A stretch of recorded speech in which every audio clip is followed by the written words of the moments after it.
Olá, amigos do Gran Curso, meu nome é Bruno Kogan, sou delegado de polícia da Polícia Civil do Estado de São Paulo e vamos a mais uma grande dica. Vamos falar sobre o termo inicial da prescrição antes da sentença transitada em julgado.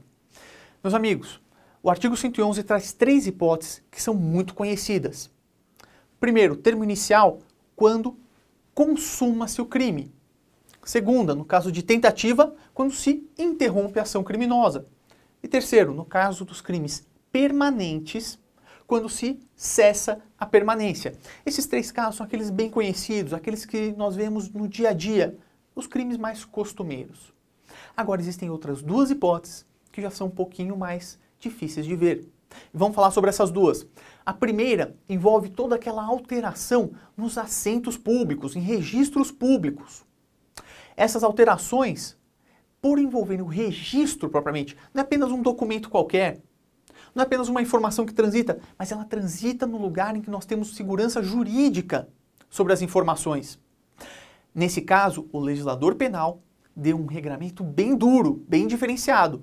Então diz lá, no inciso 4 do artigo 111, nos crimes de bigamia e nos de falsificação ou alteração de assentamento do registro civil, da data em que o fato se tornou conhecido. Portanto, meus amigos, se nós tivermos diante de nós um crime de uma criação de uma identidade nos assentos civis, imaginem no registro de pessoa civil, de pessoas físicas, o crime não vai acontecer no momento em que se criou o documento, mas somente lá na frente, quando essa falsidade for descoberta. Mesma coisa na bigamia.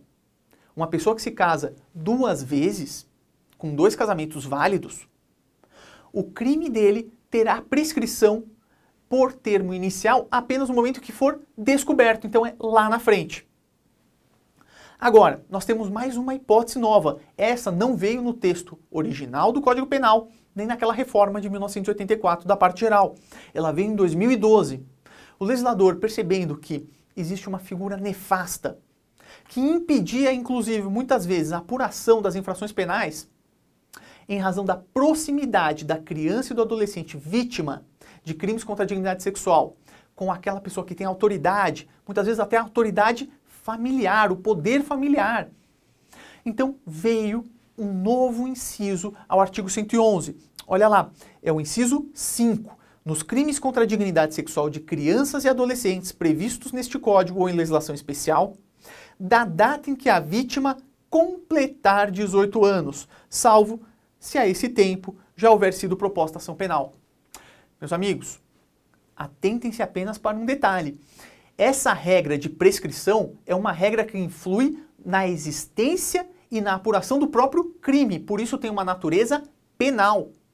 Tendo natureza penal e sendo uma regra mais dura, ela não pode retroagir. Lembrem-se, a lei penal nunca retroage para prejudicar o réu. Então, a eficácia dela será da data em que entrou em vigor para frente, nunca retroagindo. Tá certo? É isso aí, meus amigos. Forte abraço.